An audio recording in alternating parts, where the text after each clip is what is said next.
Welcome to Remember 64, where this week we're a unicycling robot.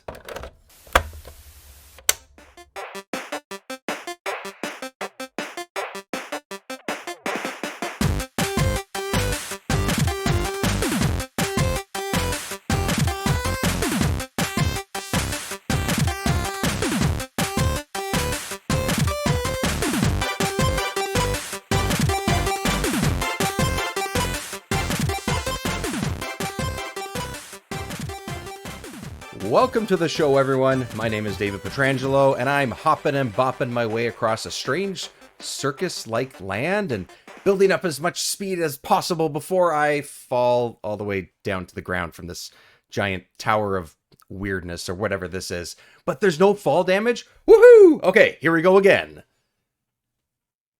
Jiggy, how's it going, buddy? Welcome to the show, sir. Hey, I'm here. You're here too.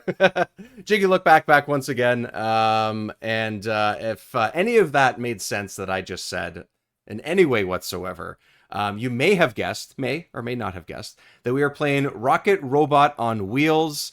It is the first game from Sucker Punch. And if that name sounds familiar to you, it is the creators of Sly Cooper, Infamous, and most recently, Ghosts of Tsushima.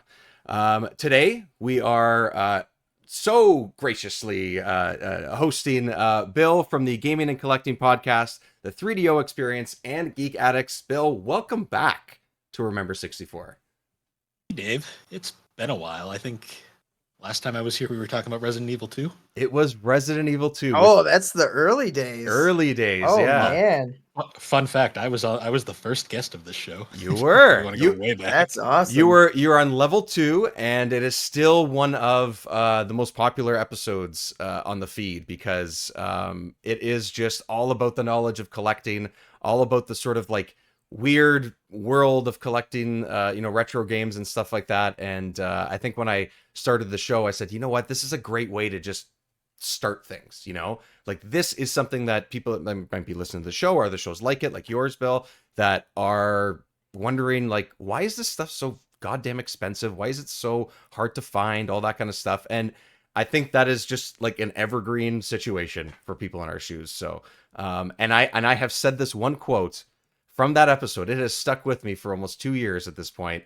I've told this to numerous people that when it comes down to it, everybody just wants their stuff back. And that is what you told me in that episode. And it rings true every single day of our life. What's funny is like, I re-listened to that episode like a while back and I was like, it's very still on pretty accurate to what's going on in the collecting scene. But I'm like, in a lot of places, it's much worse now than it was then. That's the crazy thing, right? That was only a year and a half ago, and it still keeps spiraling in a lot of ways, right? So it's really crazy. It's just and it doesn't. And we talked about a whole bunch of consoles. We talked about PlayStation. We talked about Dreamcast. A bunch of stuff, right? This is one of those games that might fall into that category that may have just kept spiraling in a way since then. So Rocket Robot on Wheels. Before we get into sort of talking about the game itself and some of the development and history of it kind of thing, me and Jiggy were sort of discussing like, oh, what should we play next or whatever. This kind of came up on the list of games that I saw that, oh, we haven't covered this yet, and I've always kind of wanted to. Jiggy was doing another video of that he was working on his YouTube page about it, and then once that came up, I was like, wait, I'm pretty sure Bill mentioned that this is like a game that's really close to his heart. I'm gonna see if it is. I'm gonna see if I'm right, because I haven't talked to him for a little bit, but I just have this, I don't know why it's stuck in the back of my mind. Just like that quote, it's still stuck in the back of my mind. So I asked you, and you said, yes, absolutely, this is that game. Why is it that game for you, Bill? Like, what about this game? So, as I mentioned, like way back in the day, like I didn't grow up with an N64. I was a PlayStation kid. And PlayStation had a ton of their own exclusives for the time. And as we mentioned earlier, a lot of them were developed by Sucker Punch Productions. And one in particular that was probably one of my favorite games as a kid was the Sly Cooper series. Yeah. Which to me are some of the finest platformers ever made. So when I finally got into N64 collecting around like 2010, I want to say, when I got my N64, I remember I joked back then that I had my N64 for about like 5 months without any games because games were just so expensive and hard to find. Yeah. And I kind of grabbed the ones I could find. Like I got Star Fox 64, Donkey Kong 64, and then I was like, you know what? I love Sucker Punch, and I know about they made a game for N64 that was their first game, and supposedly, even though nobody really talks about it, it's supposedly critically lauded as like one of the finest platformers on the N64. So I went out of my way, I found it. It was semi-expensive at the time. It was like $30, which Now as a now kid, is now is cheap. yeah. What's funny is that was 2011-ish. I was still in high school, senior year, not senior year. I don't even remember what year it was, but I was still in high school. Didn't have a job, so money was not the easiest thing to come up across.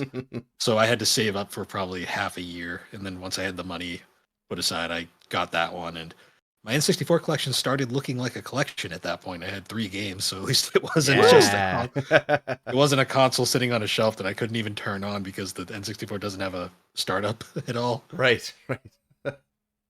Like that, the weirdest part about that was like I owned the thing and it turned on. I was like, it works, I think, I but I mean, can't tell because there's no way to know without a game.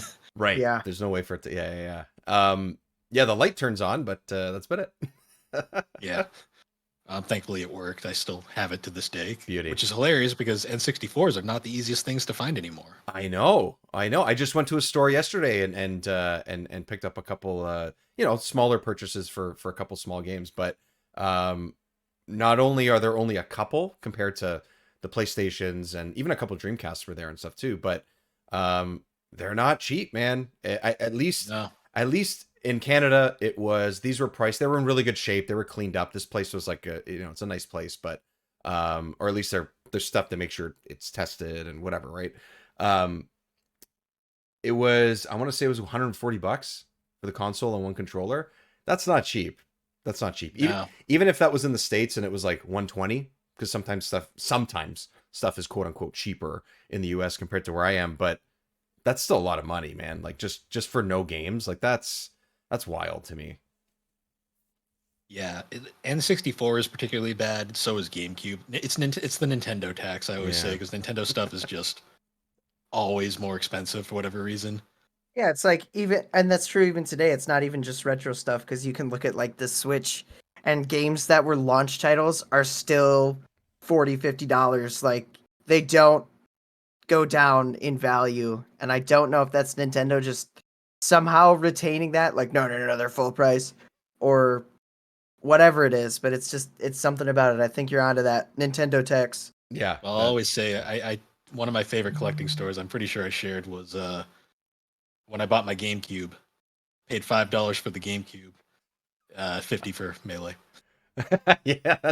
Yeah, as crazy as the $5 thing is, the fact that the game is that much more also kind of makes sense. Yeah. So lose their value. yeah, right. Mhm. So you booted this up. This was one of the. So did you just sort of knew about it because it was Sucker Punch? You're like, I like the studio. I like Sly Cooper or whatever. Do you remember if you were like, pleasantly surprised, or if this was what you expected, or did you know anything about it before you turned it on? So all I knew was it was a platformer because I went on. So I was playing Sly Cooper. I had played the hell out of those games, and I had just started playing Infamous, Yeah, and I okay. was like really, really high on Sucker Punch's games because Yeah, they haven't made a bad game yet at this point. yeah, So I was browsing their Wikipedia page and just reading it, and I saw before Sly they made a game called Rocket Robot on Wheels for the N64, and I was like, oh, they weren't always a Sony studio. right. Ironically, they were owned by Microsoft at one point, which is very interesting in their history. Mhm. Yeah, But I They saw went that. I Wall saw. Street. Yep. I saw platform. I saw it. It was a platformer, and it looked fascinating. Like Mhm. you play as a robot. So I ordered it and booted it up, and I'm not gonna lie. From the start, I was pretty hooked on it. nice. Yeah, it's this is me. If anyone's watching the video version, this is me struggling with what the controls were at the beginning. I was so bad at this at first. I was like, what am I doing? How does this control? And we'll get It into is a it, but very unique feeling platformer. it is. Yes, exactly. Yeah, we'll get into it for sure. But I think that you mentioned Microsoft as well, and from when I was sort of doing research and all that kind of stuff here, um, Rocket Robot on Wheels, its founders came from Microsoft, and they decided to start this studio. They decided to start Sucker Punch, and just kind of create a game for the N64. And I was like, oh, really? That's interesting that they just, yeah, this is what we want to do. We want to do, we want to do a platformer for this console. They only had, I think it was at this point it was roughly 97 around that time, so the console was already out. You had things like, obviously, like Mario 64 was out at that time and stuff, and like, to me that sounds like a really like ambitious start, to be like, I want to make a platformer that is like Mario 64, or have like similar DNA to that. It's an interesting way to go about it, because I think that's like, at that time, that's tough to do.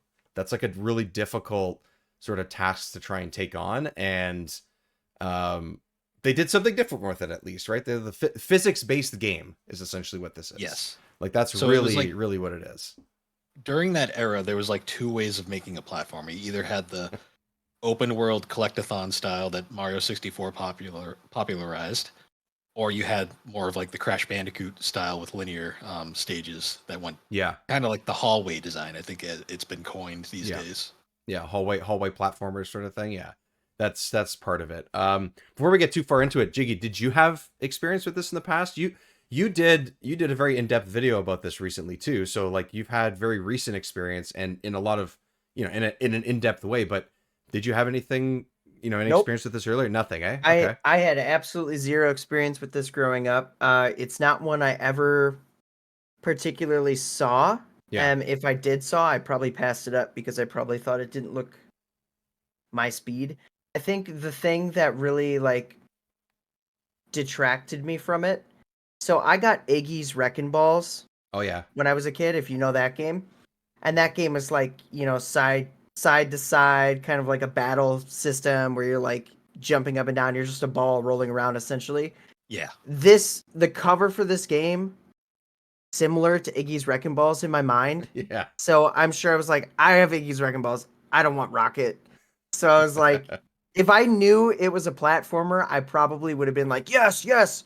But I just assumed it was going to be The same. something like that. Yeah. But yeah, But you weren't entranced by this red cartridge?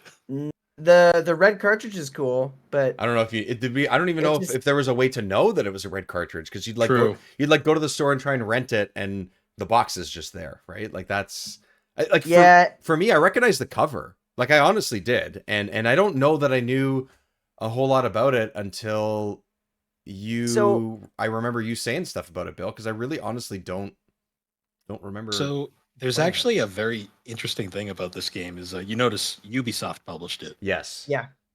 And there was actually a promotional tape that Ubisoft sent out that had like a bunch of their games that they were showing off. Because the tape famously had Rayman 2, Ooh. Tonic Trouble, and then it had Rocket tacked on as a third game. And that was one of the few ways people really knew about this game when it came out. Yeah. So sense. when I was researching and everything, they had Sucker Punch basically almost completed this game and still had nobody to publish it. So they're just working on their own dime, in their own studio, and just sort of like, I find that crazy, because that could be so daunting, because you're just starting off. You need money, obviously. You can work as long as you want, but if you're going to be working for like a year and a half on something and have no money coming in, or very little coming in, like, what are you supposed to do? How do you even feel like you're going to succeed if you don't even have a publisher at that point? And Ubisoft was the company. So they got turned down by PlayStation, by Sony, because Sony didn't think that Rocket was enough of a mascot, and they didn't want the fact that this game was also coming out for the 64. They didn't like the fact that was the case. And yeah, that was probably the bigger thing than the mascot thing. I'm sure it is. Yeah, because I read the mascot thing. I go, yeah, but Sony still has trouble with that. Like, in my opinion, anyway. Well, you don't like. Is it Astro now as their mascot? I don't fucking know. Exactly. Like, there's characters there, and there's family friendly characters there. Like, there's characters, but I don't know that, like, outside of Kratos, today Yeah. anyway. I was like, my heart says Kratos is Yeah. their Ratchet, maybe. mascot, but- Maybe Ratchet, yeah, right, because that game was awesome. The most recent game, especially, was great. But Sackboy, maybe. Sackboy could have been it. But Sackboy's been dead though for a while now. that's the Well, he had a thing. game like 2 years ago. Yeah, that's the thing. Oh is yeah, like, Sackboy's. Is that Sackboy's Adventure? Sackboy's. Yeah, Sackboy's. Yeah, it's really good. Never It's played it. Oh, it's good. It's a Mario Okay. 3D world. It's a 3D world clone, but it's really good. Oh, nice. Okay, well, but Interesting. the thing is about all of those, and even Crash at the time, is like it was all, 4 or 5 years or something. It was all like short stints. You can't really compete with Mario. I understand that, but that excuse for like not being a mascot, like that's, come on, really? Like, Yeah, but here, let me Go- flip this on its head Go for it. because there's a certain amount of charm you can instantly get from seeing a game cover or a game case or just even the art for the game, right? yeah. Donkey Kong has that. Mario 64 had that. Spyro had that. Crash Bandicoot had that. I don't think Rocket had that. Okay. No, I that's don't this think- game's biggest thing. Mm. Yeah, it doesn't have the aesthetic to support kind of a mainstream success. It's just like it's kind of lame. I don't know. He's speechless. Like it's not a bad game by any means. Like don't get me wrong. I'm just saying like there's literally clowns on a ball rolling around, and they make like like old school squeak noises Jingle- or something. yeah, Yeah, and jingle noises. Yeah. It's like This It's game just silly. is very much the perfect example of a retroactive hit. yes. Mm. Yeah, I don't know. I think you're onto something, Jiggy, for sure, but I think the character model of Rocket himself is still could be pretty interesting. Like I could see that being the, quote unquote selling point or whatever, or like the mascot, but the rest of it, I think like the worlds aren't necessarily overly interesting or make it flashy or as, I don't know. I think another huge thing with Rocket that really hurt it was it came out on the 64, and the 64 was already saturated with 3D platformers as it was. Yeah, that's true. And there was a lot on this system that kind of got overshadowed. Yeah. There's, I mean, that's a lot of what kept the console afloat with like the bigger titles, like the rare titles especially. But like, it's also hard to compete with those. Like, how do you make this game and just automatically be like, oh, this is going to be a success because it's a 3D platformer? It's understandable, Especially that it because wouldn't, Nintendo famously or infamously patented the camera controls to the C buttons, so no other studio could use those. it's like, Really? I didn't actually know that. That was the thing. So Nintendo Wow, actually that's crappy. patented how the camera controls worked in Mario 64, and they had the patent on that for most of the console's run. So that's why a lot of like non-Nintendo or rare-made 3D platformers have really awful camera controls. yeah. That's so should- crappy. We should talk about this camera. Jiggy, I know you have thoughts because on your video, you definitely talked about it.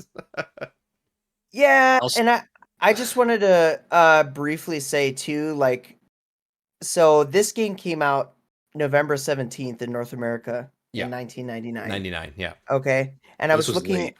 Yeah, but I was curious because you were talking about it being oversaturated, and I'm like, maybe sort of. Yeah, they existed. I think it was more like we didn't get too oversaturated until maybe like 2000. Like then you're really hitting with a lot of different games.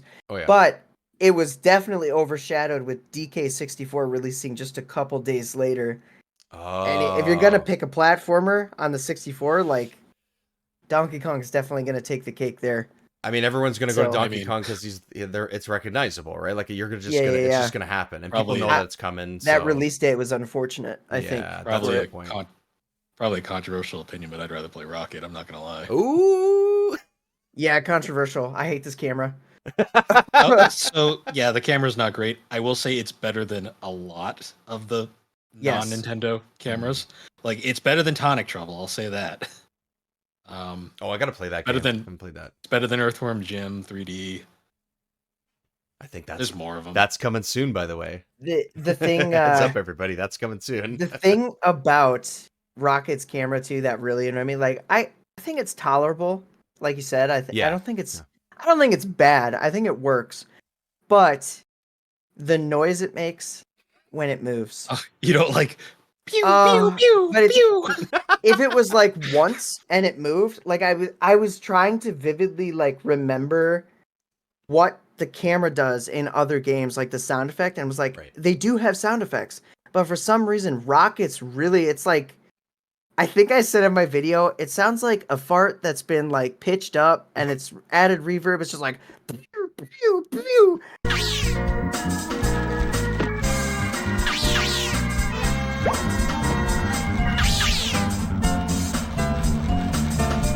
It's like I know what it is.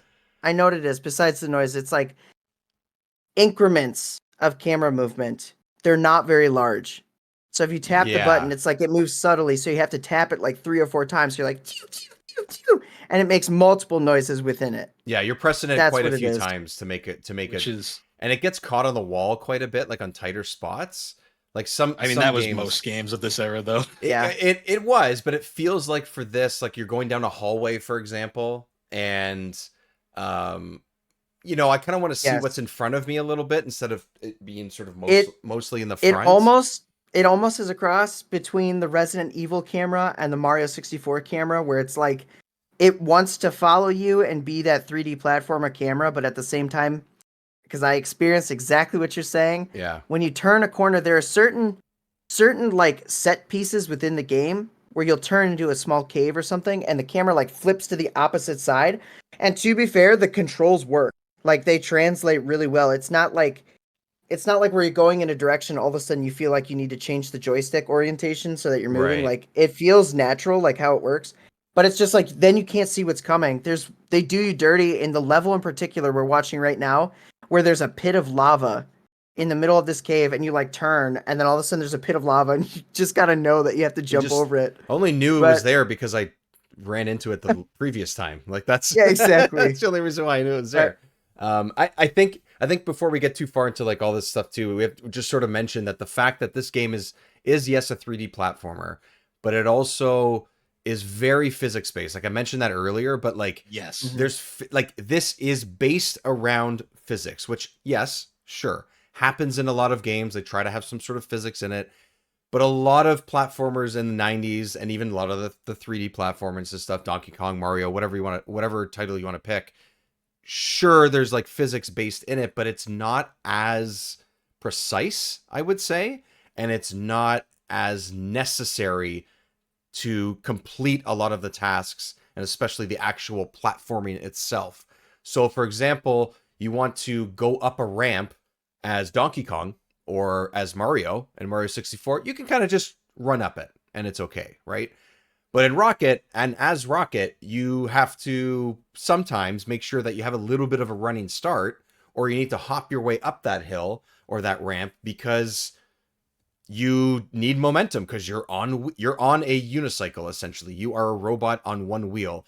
And I think that is a very inventive idea for the time, for sure, and definitely ambitious. Like talk about ambitious of wanting to make this your first game and stuff. Like that's great and everything. I just every once in a while I was like, I wish it was just a little bit less. I don't think it's clunky, but I feel like sometimes those platforming elements where you're on something that's really thin, or you're going up ramps that are sort of turning and things like that, it's almost too difficult sometimes, in my opinion. I don't know if game it is I don't know if it pretty knows how difficult challenging. it wants to be. Yeah. I don't know. So a key thing with the platforming, one of the reasons I really enjoy it, is Rocket has a very good sense of weight, which is something that a lot of 3D Yeah. platformers did not have at this point. That's a good point. That's part of it. Like, yeah. When you jump, he feels like a rock. Like he feels like a robot, like a hunk of metal is jumping through the air. Like he's got like this kind of like he'll jump up and then you can like feel him like sinking down. And you kind of have to time it out properly.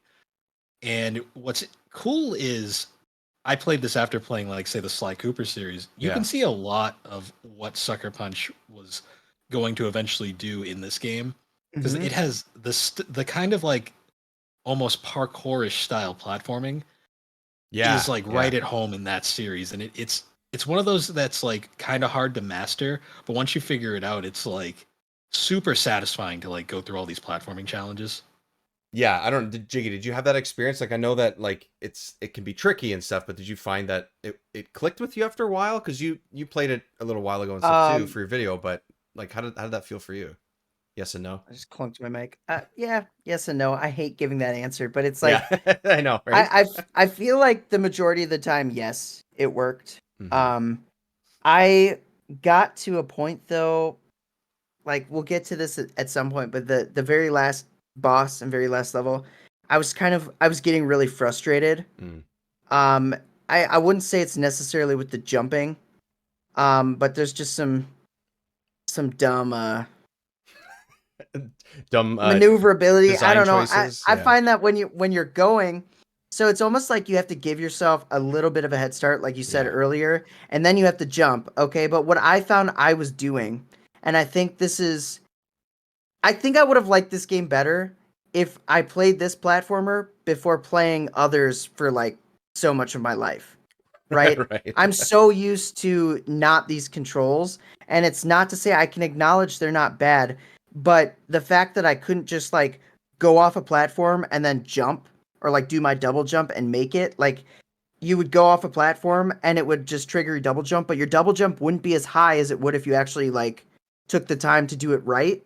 Yeah. So that was like a blunder for me constantly. I was constantly falling or coming short for my jumps and a lot of like falling down to the bottom and then having to scale all the way back up. And Those that was parts just frustrating. those parts sucked. Yeah, like I think especially early when you don't have as many abilities or you're not as comfortable with the controls and the camera for sure. Like without the double jump, I felt like I couldn't get any platforming done. Not gonna lie, like it It's was, and it's not that long. It's like an hour and a half of play or something. Like it's not crazy, but early on, I think like they should have made the double jump a little bit earlier because you can really sort of Hmm. save yourself in a way. Maybe it's too much of a crutch. Maybe I should learn to be better, but I don't know.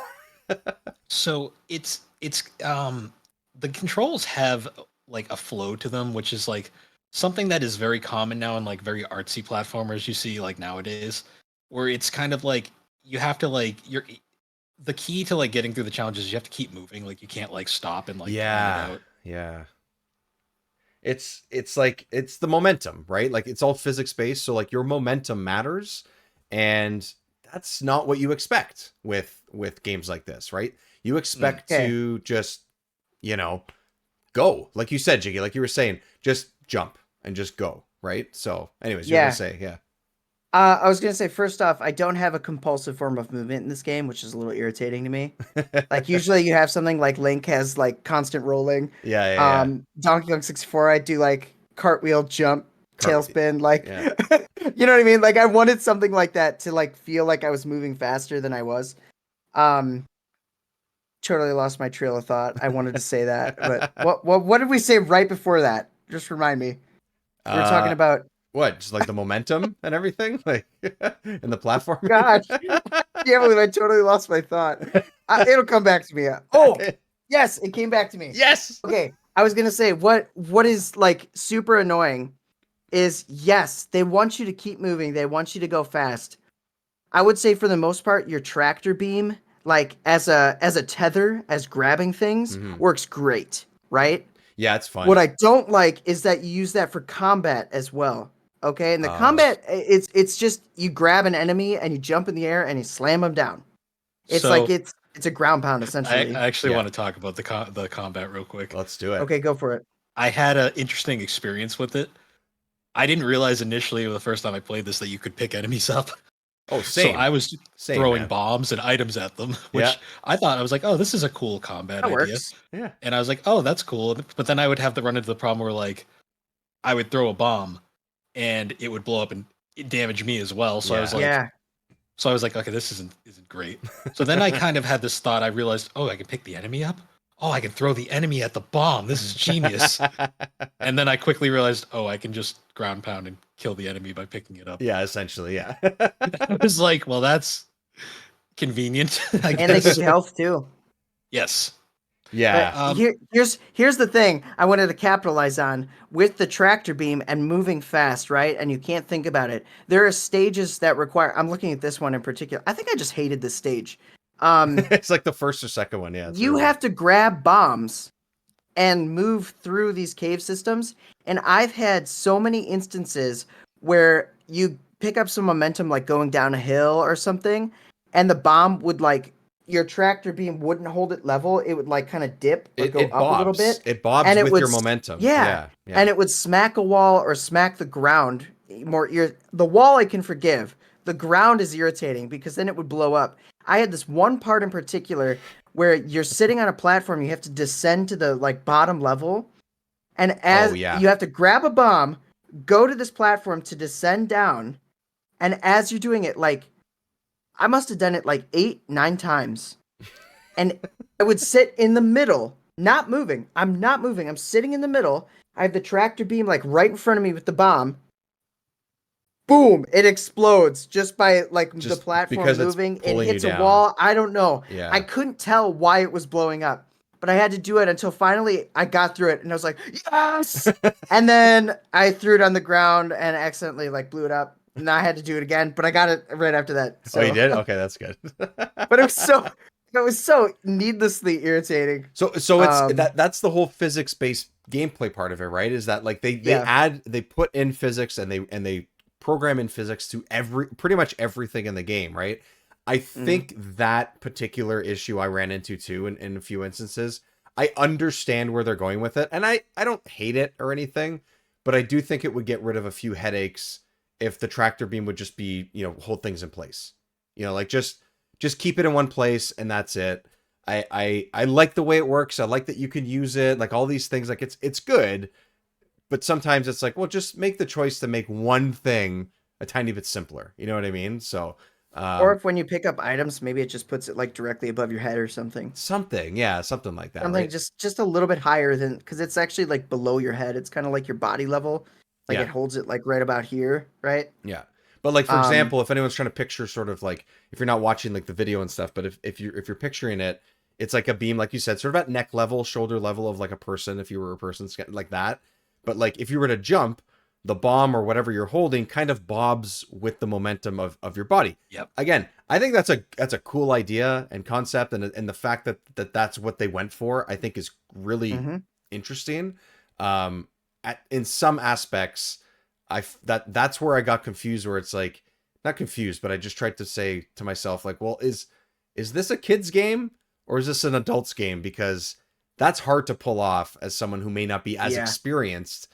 Like if I was playing this when it came out, I would have been, and then I just get killed by an enemy really quickly, and I didn't even see. I mean that happens in games, I guess, but but if I was playing this as like an 11 or a 12-year-old when this came out, I don't know if I could wrap my head around some of those sections at least. It's But a hard one. This it isn't is. the Yeah, it is easiest. hard.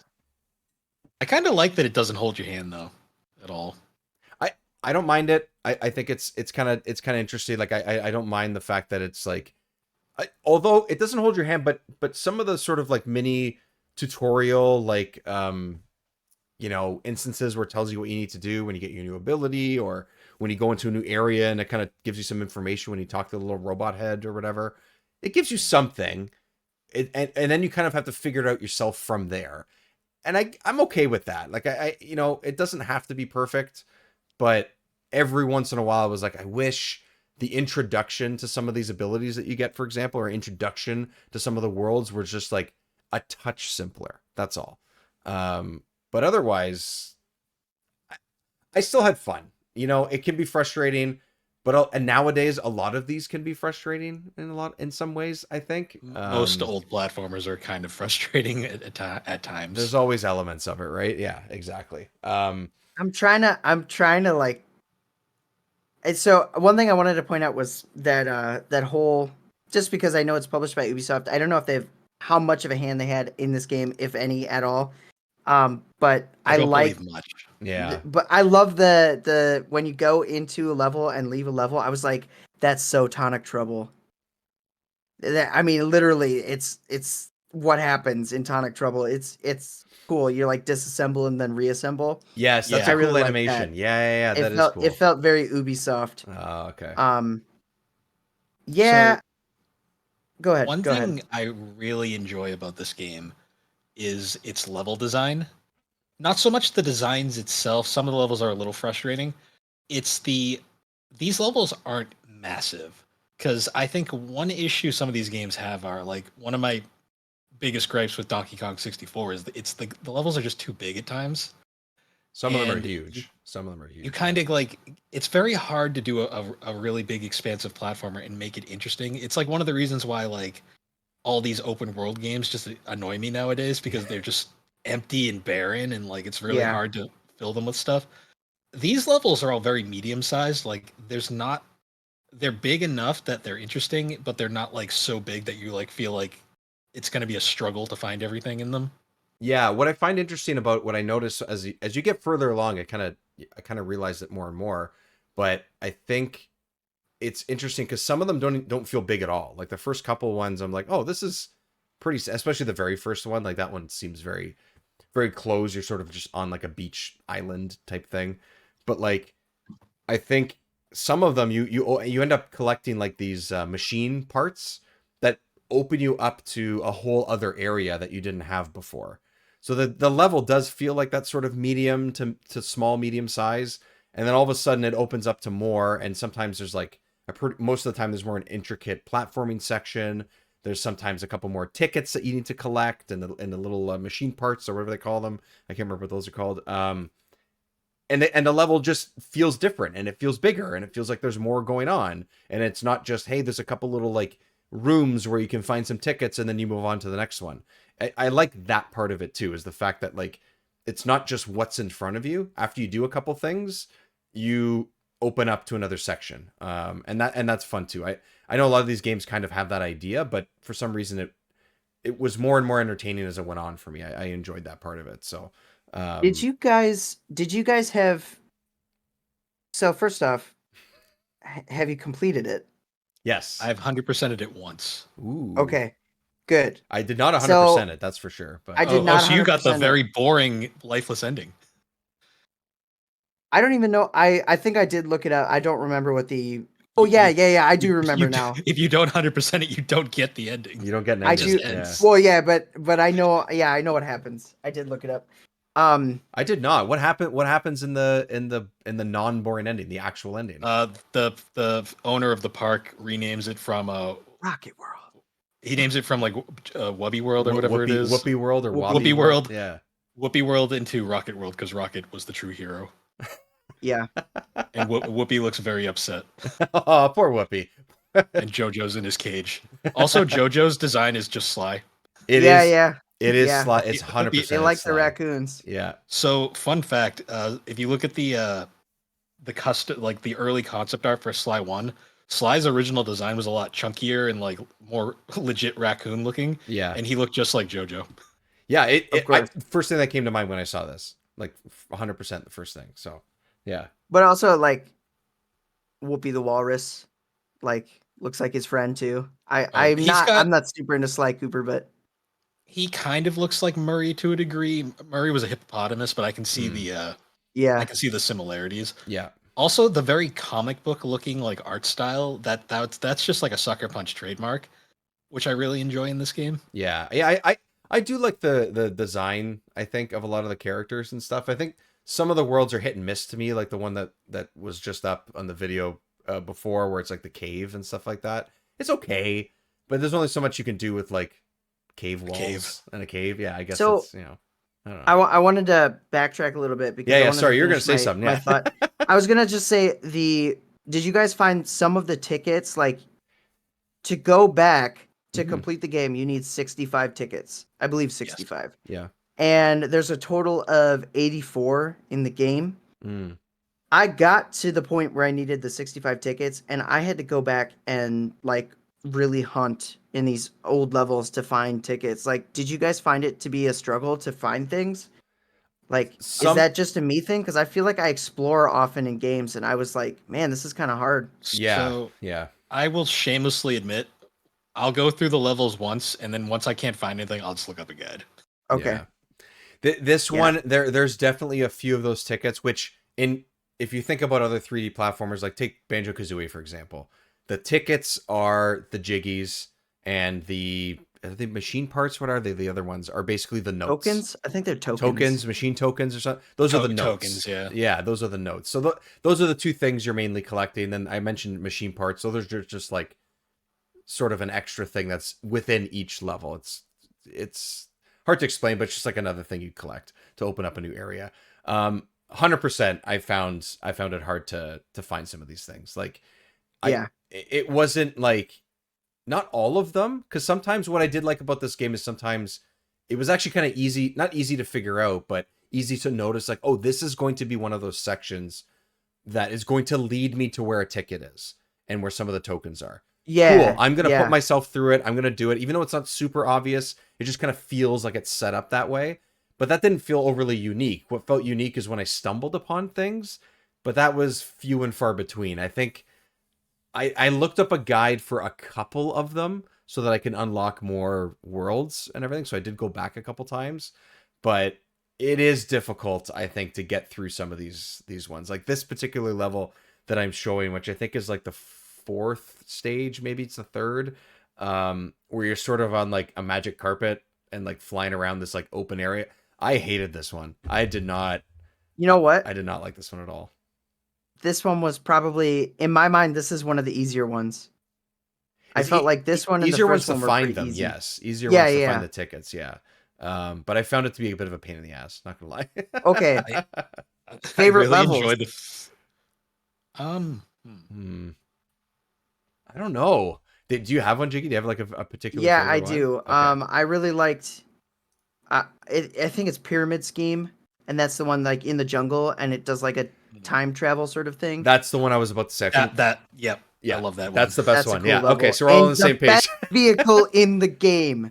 Okay. Oh, the vehicle. Yeah. I didn't think the magic carpet was bad, but that motorcycle, that thing is sick. It Yeah. like shoots out bat wings, and it uses the momentum kind of like Batman Arkham City style, where you like dive and then you shoot back up. Like Yeah. it's a lot of fun. I wish I love could how have the Dave vehicles. just like threw away the multiple carpet things. there. He was like, "I'm done with this," and just launched. Yeah. Man, just I went did off that the so edge. many times, and then this, I was like, how do I jump back on it? Like I couldn't quite figure it. Oh, I want to watch him do this. This Oh, I is couldn't. I great. didn't do this on my first try. No chance. I Most of the love the physics platforming, in this level. most of the platforming, I did not do in my first try. Like I think I You fall already off like right failed. on this jump. You already But, failed. see ya. Oh, yeah. Oh, there you go. He didn't even miss it. He just ran off. I just Yeah. kept going. Up and there's the camera. and that's so that's the thing with like some of the platforming stuff as an example. So if anyone's not watching it, basically there's a bunch of suspended platforms that are like, I don't know what they were, hexagons or something. Like, doesn't matter what the shape is, let's just say they're circles. The problem is it's not that you need momentum to kind of just make those jumps in order to get speed to kind of create, you know, more momentum to have a further jump. The problem is that those platforms also wobble because they're floating in suspended space. And again, that adds to the physics of what this game is. And it does, to me, feel interesting. I like that. But, okay, here's my abandoned carpet that I try and jump on, and I think I fall off the level. Oh my gosh, you're not gonna try to jump it. Oh my 100% I tried. I threw it in the middle of the stage, and I'm just like, you know what? Screw it. I'm going to do a running jump. Let's see what happens. Whee! I almost made it, too. You always gotta time your double jump, man. You wait for it to be in view. I had to struggle with the camera. The problem with some of those platforms is that they also wobble, so it affects your momentum. Yeah. Again, ambitious idea, stuff that for the most part I think works, but every once in a while I'm just like, I don't know. And the fact they fall and you're under that anxiety stress that you're like, Yes. I gotta go fast to do this. Yeah, Right? yeah. And I think that's probably part of the thing. Like you said that so early on, I'm like, that's totally right. Because See, you have to keep moving. Yeah. And if you partially commit, why you I have love to this commit. platforming. You have to commit. Ugh. Yeah, that's a good way to put You it. have to I- commit. I partially kind of love that because I always joke like I call it like the full send method where you just full send to see what happens. Yeah, yeah. Yep. Oh, 100%. You have to do that so many times. And in a way that is just, you know, it's another approach. It's another interesting way of doing it and whatever. You know, there are There is something unique. There's an advantage to that. The bomb thing happened There's to the you bomb right thing, here. yeah. And Exactly. I just took it out That of the death little... animation is so Yeah. sad. He just rolls around like sadly. Also, sometimes when you die, it kind of just like sits there for longer than it should, and then it You watch him respawns you. roll. Yeah, you watch him roll around, and it's like, like... You know, I it's don't interesting. know. Oh, go ahead. You go ahead. I was gonna say I don't know if that's better than like something like Jack and Daxter, where like Daxter just criticizes you whenever you die. Oh, that's true. Yeah, he chirps you. Yeah, that's right.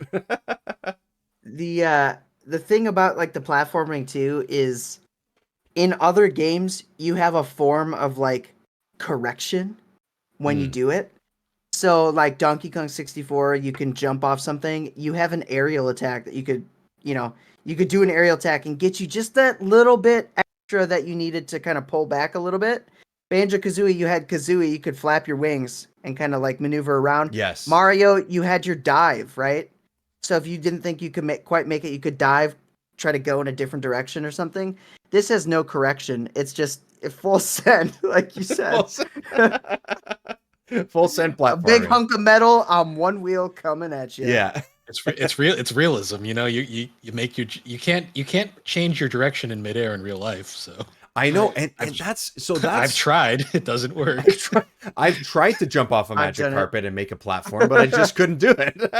I'm pretty sure we all as kids tried to do like the change your direction in midair and just fell. Yeah, because just like it doesn't work. fall like a sack of bricks. Yeah, 100%. See, Castlevania always had it right. That's how jumping really works. Yeah, that's true. Actually, when you think about it, yeah, that's how it goes. I think the ideas in all this platforming and the physics-based gameplay is fantastic. I think it's great that they just went for it. I think that needs to be applauded, and honestly, that's one of the reasons why, like, even though it could be frustrating at times, I was like, Whoa. sure. What happened there? The thing closed on me before I got a chance to get in there. You were in there though. I know, and it closed and pushed me You out. just I know. didn't hit the switch in time. I didn't hit the switch in time. I That's don't even know if I interesting. don't even know if I got this one. This is one of the first times I did this level, or the first time. I applaud this game and found I was slightly less frustrated with it because I was like, okay, I see what they're going for here. Like, I get it, and I think that deserves some extra credit. Not saying that you guys aren't giving it credit for that or anything, but I do think that is a factor as to why I may have pushed through some of the elements and some of the moments that I would have been otherwise too frustrated to continue with. Did I rage quit this game? No, but I came close every once in a while. I get it sometimes. You know, one thing about this game though that like I noticed just from watching the footage here alone, this game runs incredibly well. Oh yeah, you're right. Like Yeah. especially because the N64 is kind of infamous for bad frame rates and games not running perfectly. Yeah. This game is smooth the whole way through. I had no issue running this game. I mean, I played it on an EverDrive, which is ROMs of all these games and stuff, but like it worked really well. I had no issues with it whatsoever. I didn't hit frame rate problems at all. I think you're right. I don't know if you guys did, but I didn't have any of those kinds of issues. The game has a lot going on at points. Like even like this particular instance, the magic carpet area, it's a big expanse of space. There's things moving and flying around. You're also moving at a pretty high clip. Like it pushes the limits of what you could probably do in this. And for the most part, the draw distance is pretty good in this as well, I found. So For the time, yeah. for the time, That's about yeah, on for the par. time, yeah, not a whole lot. I would say one of the reasons why we're getting such good performance is there really is a lack of enemies in this game. yeah, yeah. There's no AI enemies that really come at and attack you. There's the clowns. Like they're just kind of nuisances, but they just show up every once in a while here or there. Like for the most part, this is a big empty space that you're just moving rocket. And when you do have an enemy like one of those flying cars or something, it's a flying car. There's no animations on it besides it's like moving around in a space, Yeah. Like they didn't really I think it's just for what it is. It runs better. It's just not pushing all those polygons and that information as much as it needs or as much as it would have otherwise. Yeah. would No, I have think, also- otherwise. I Thank think you. you're right. Yeah. It also puts a lot more emphasis on the fact that the real challenge is the platforming. There's no like Yeah. need for like added fluff. I think that's what it is like they want you to just hit up the platforming and that's it. You know, this is me trying to explore a level that I just can't figure out how to. At this point, you just gave up and you're like, I'm just gonna explore now. I think I just fell off the level and I was like, all right, well, next time. I'll just there die you here. go. So that's the other thing is like that actually reminds me of a point where I think the respawn and the save stuff in this I wrote down as a note. So respawning, like the game's not easy, but like you fall off a stage, for example, in this particular one where there's no ground, you just fall into the clouds. It'll respawn you at the closest sort of quote unquote spawn point that you come across or that you are activating. And that I find that to be somewhat forgiving. Yeah, I think that's pretty good. Some games don't even do that. See, like he's just rolling around when he dies, and then he respawns. So I think there's something to that. I think that helps a little bit. You know, it's quick. You respawn, you go to an area, and you can just pick up where you left off. When you die completely, you start at the beginning of the level, but for the most part, you can get back to where you were fairly quickly. And then the save option game doesn't have lives, right? It doesn't have lives, exactly. So you can die 50 times in the first stage if you wanted to, and you can just keep going. It has a health bar that you can, you know, get pieces to make your health bar larger as the game goes on. That's totally fine. And then I don't know. I wrote this down saying to like sort of thinking to myself, I don't know if this is unique at the time in like 98, 99, but a save and quit option, is that a thing at this point? Like, unless you had like a PlayStation with a memory card, or unless you had the memory card in like save and quit, close the game, and then everything is right there. And I found that in this game in particular, I don't know why, but you could be in the middle of anything. You could be in the middle of a you know, the last battle or last stage in a really difficult point. I could be falling off a cliff about to die. I could pause, save and quit, and I can pick up where I left off the next time I turn the game on. And everything is saved. I didn't lose progress on any stages. I didn't lose progress on anything I collected. I have everything that I had to that exact moment. And maybe I'm making too big of a deal out of it, but maybe it's because this game is not super easy, doesn't hold your hand like you guys have said, that feels good to me. That felt like not a handhold. It's not that, but it worked in this game, and I think it needed to work. Otherwise, it may have been even more frustrating. I don't know. I wrote that down as a point. Whether it actually is a legit point or not, I don't know. You guys can correct me if I'm wrong, but that's what it felt like. If this game had lives, it would be a much more frustrating experience. I think that would make a difference. I think that'd make a huge difference if it did. Yeah. Yeah, you have unlimited lives. I didn't even realize that at first. And then I died, you know, like 4 times in one level. And which I was is like, really funny to me because Sly 1 has lives, so they kind of reverted. Oh, does it really? Oh, I didn't know that. Yeah. Interesting. Sly 1's also very easy. Oh, I don't know that I've played the first one. I think I played the other ones, but yeah. Yeah, it's Here's the thing. The last level, okay? Yeah. Generally I'd say yes. You have unlimited lives, everything's fine. You just spawn out where you need to spawn out. It works great. The last level against the boss, against Jojo, freaking sucks, okay? And it doesn't suck because it's bad. It sucks because if you you know what, you do have lives. Wait, hang on.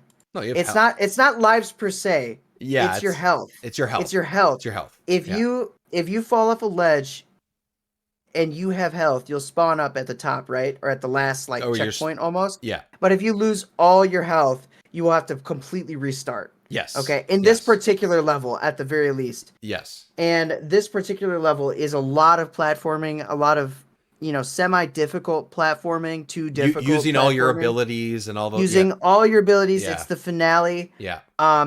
I got all the way to the ball, which is the very last part of it. Oh yeah, yeah. I fell off the ball, and it was my last health. Oh. I had to completely restart over, and that's when I looked up cheat codes, and I got called out of my video. They're like, low gravity cheat. I'm like, heck yeah. I was like, I'm not ashamed to say that. you put the low gravity cheat on. I think I also put super jump. I did like everything I could. I'm like, I'm just bypassing. I did this level the right way. I am bypassing it. So That's I went in fine. and then I jump and I'm like, woo!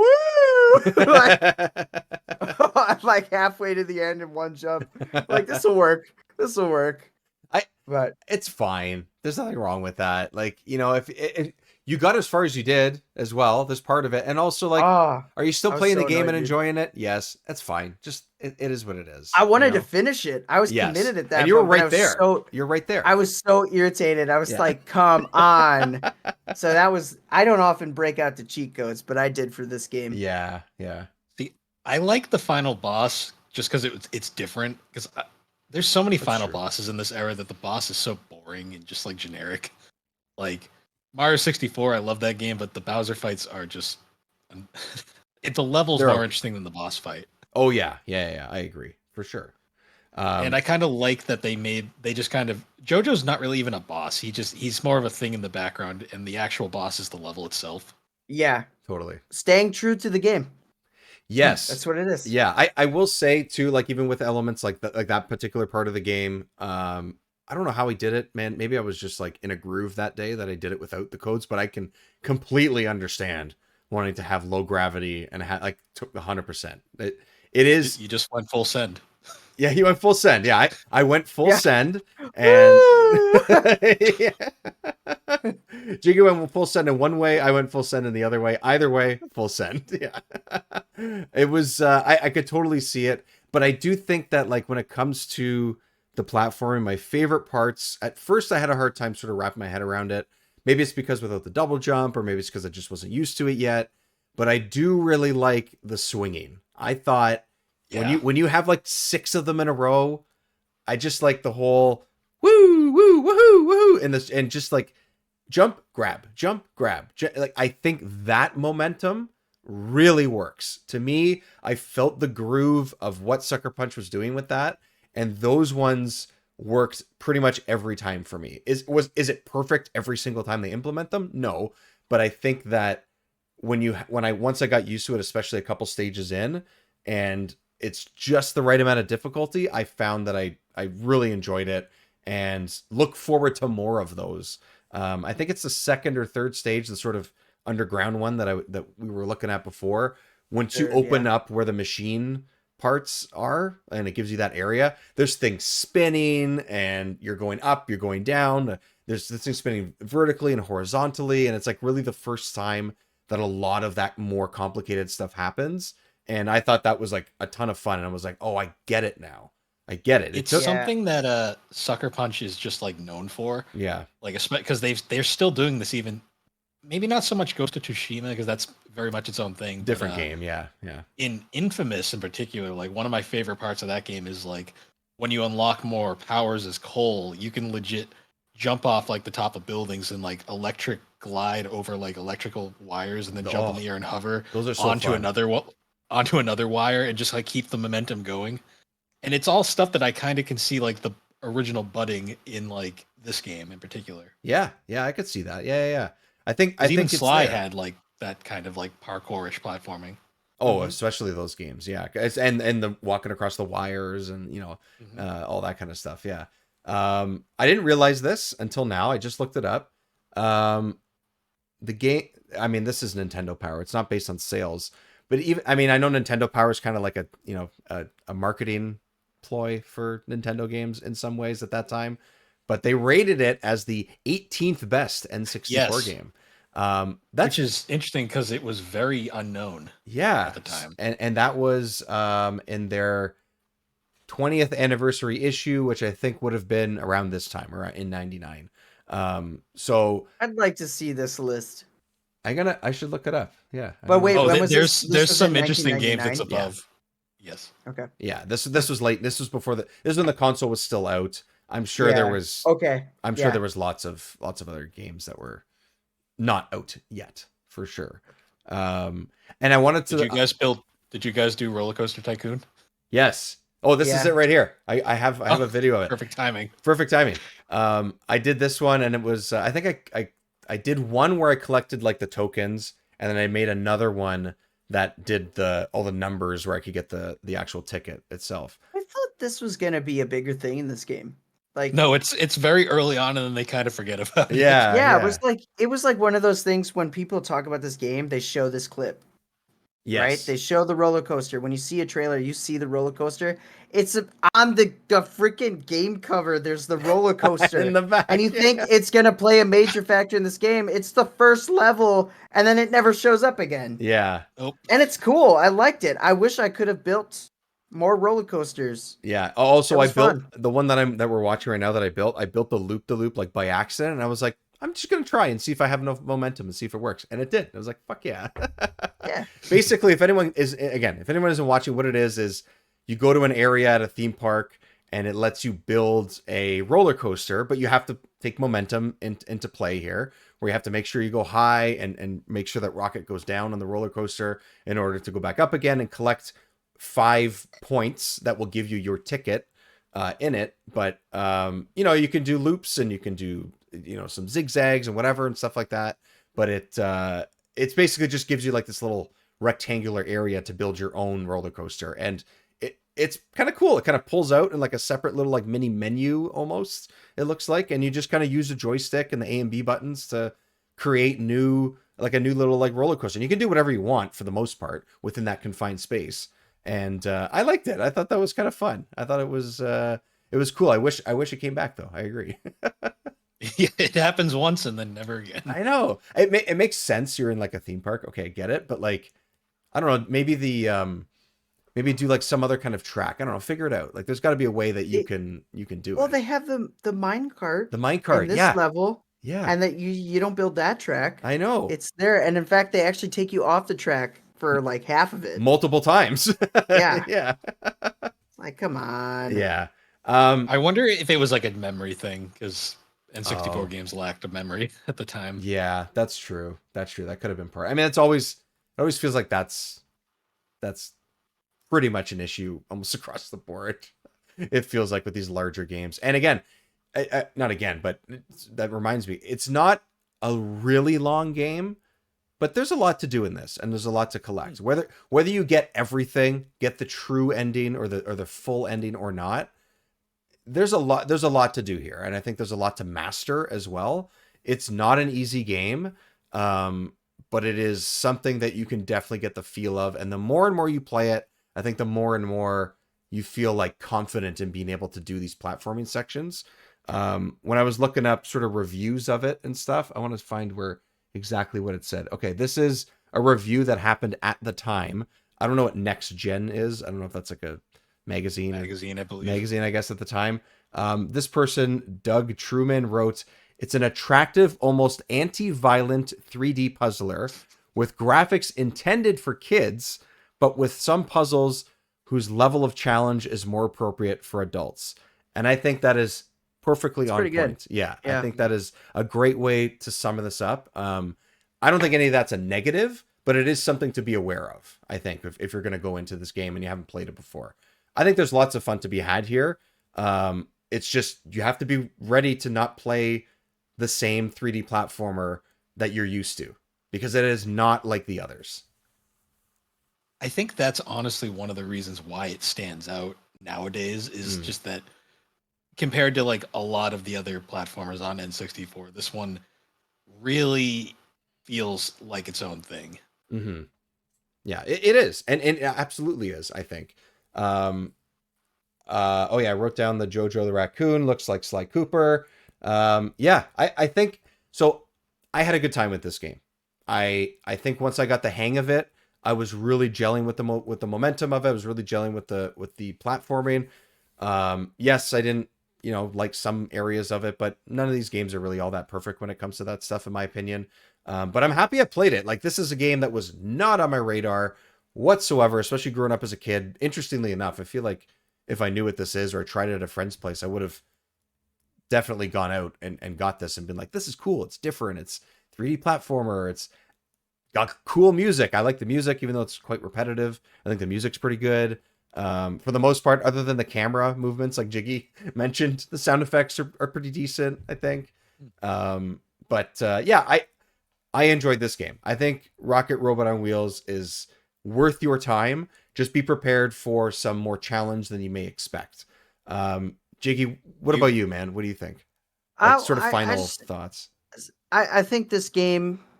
I did a thorough analysis of it You on my did. YouTube channel, and I think that it was overhyped for me on Okay. my Discord.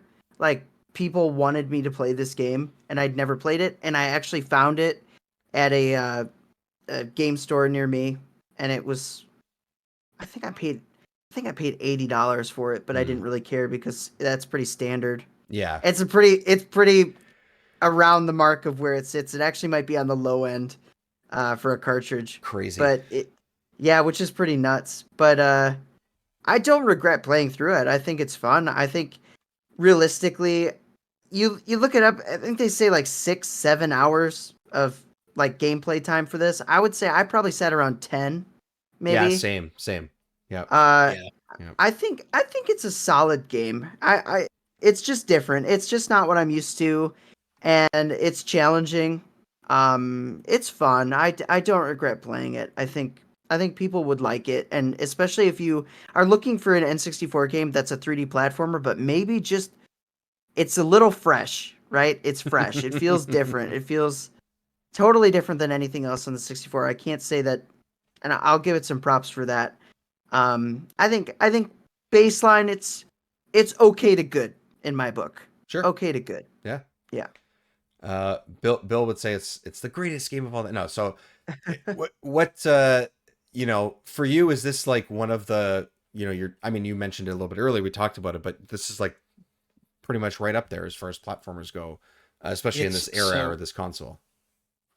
so I didn't grow like I said earlier, I didn't grow up with a lot of the classic Yeah, N64 yeah, platformers, so I came into this with a much different mindset right. Sure. compared to anyone who grew up with an N64 at the time. Yep. And to me, the best way to describe this game is it's creative.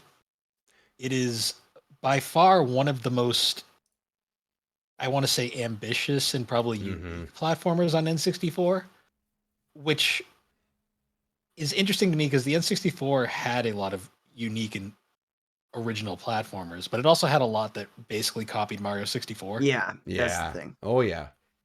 And I think this one, to me, is special to me just in the fact that it is basically the bare bone, like the bones of what would become like Sucker Punch's legacy over at Sony, with their incredibly creative and uniquely ambitious like platformers that are full of charm, and they just feel different than like the rest. Like Mm-hmm. say like moving on to like their future stuff, like with Sly Cooper.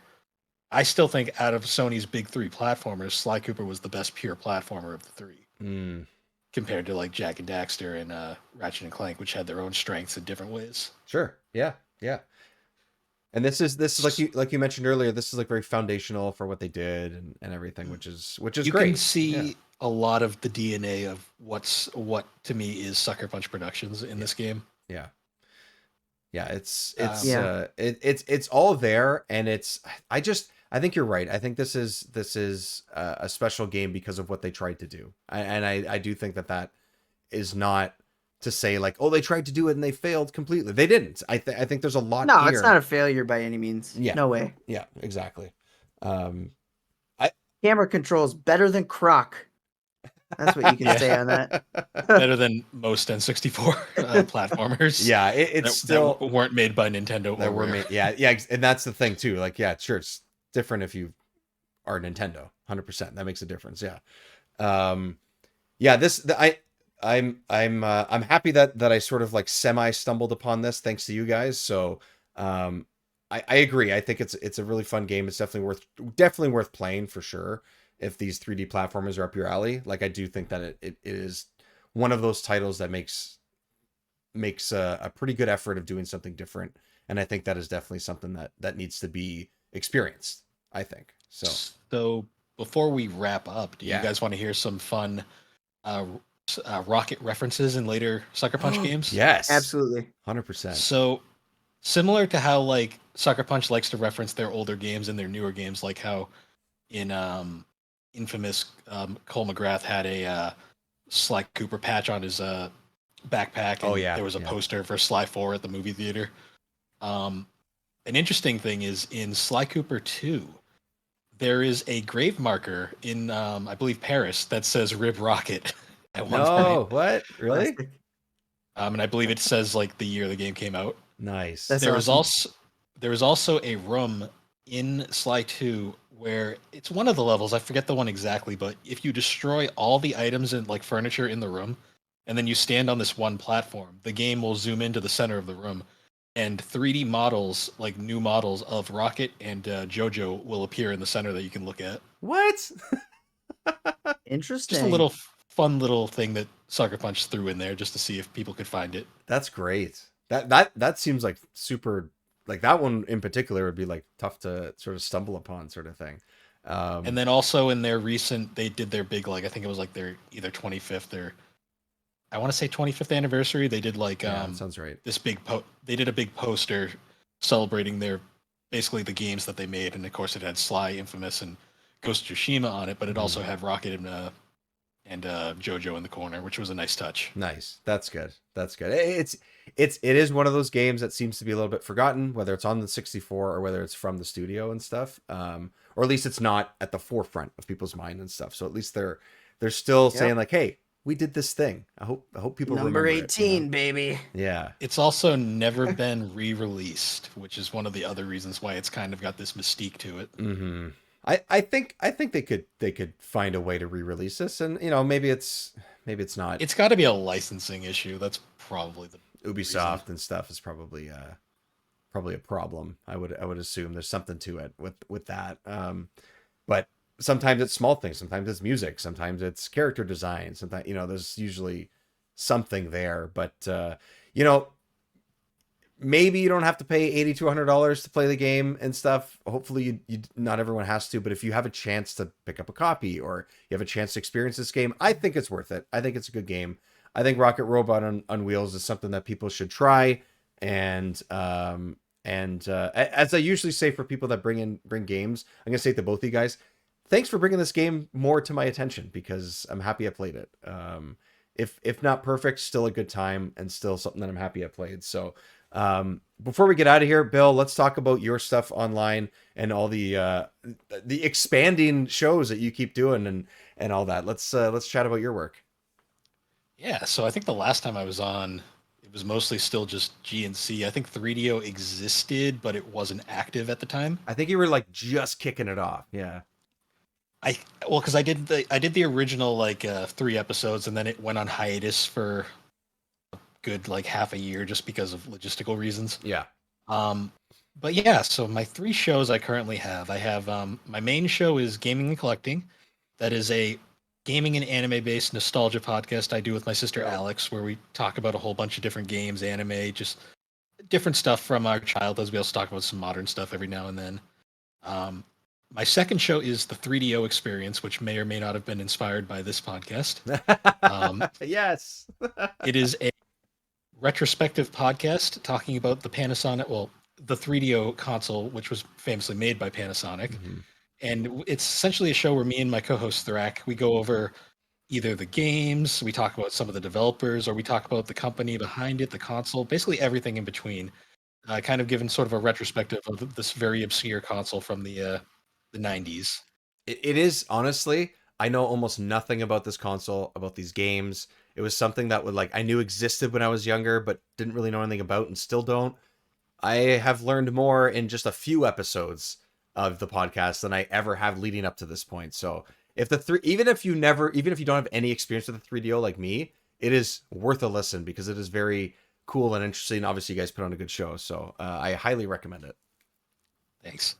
And then my final show, this one recently started. It's more of a spinoff than a new podcast. It releases in the GNC feed directly, but I do a third show called Geek Addicts, which is a pop culture podcast I do with my friend Matt.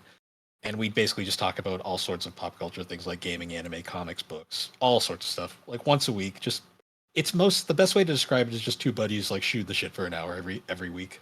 Love it. Love it. All that stuff's on podcast feeds.